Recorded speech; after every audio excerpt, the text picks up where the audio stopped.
मुंबई उच्च न्यायालय कोल्हापूर खंडपीठ कृती समितीची बैठक आज बुधवारी जिल्हा न्यायालयाच्या सभागृहात आयोजित करण्यात आली होती।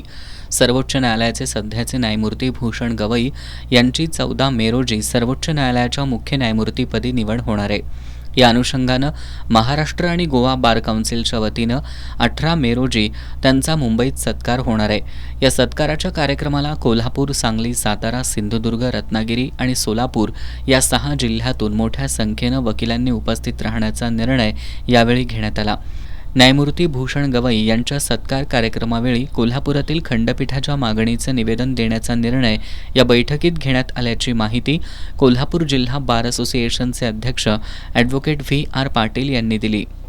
आज झालेल्या बैठकीमध्ये कोल्हापूर, सांगली, सातारा, रत्नागिरी, सिंधुदुर्ग आणि सोलापूर जिल्ह्यातील वकील संघटनेच्या प्रतिनिधींनी 18 तारखेला होणाऱ्या बार कौन्सिल मार्फत होणाऱ्या माननीय नामदार भूषण गवई साहेबांच्या सत्कार समारंभासाठी जास्तीत जास्त संख्येने वकील हजर राहून त्यांच्या प्रती ऋण व्यक्त करण्याचे ठरवलेले आहे आणि त्यासाठी 18 तारखेला जास्तीत जास्त वकील तिथे हजर राहणार आहेत। या बैठकीला बार असोसिएशनचे माजी अध्यक्ष ॲडव्होकेट महादेव अडगुळे, महाराष्ट्र आणि गोवा बार काउन्सिलचे सदस्य ॲडव्होकेट विवेक घाडगे, संग्राम देसाई, तुकाराम पाडेकर, मनोज पाटील, प्रमोद दाभाडे, संभाजीराव मोहिते यांच्यासह कोल्हापूर, सांगली, रत्नागिरी, सिंधुदुर्ग आणि सोलापूर या जिल्ह्यातील बार असोसिएशनचे पदाधिकारी उपस्थित होते।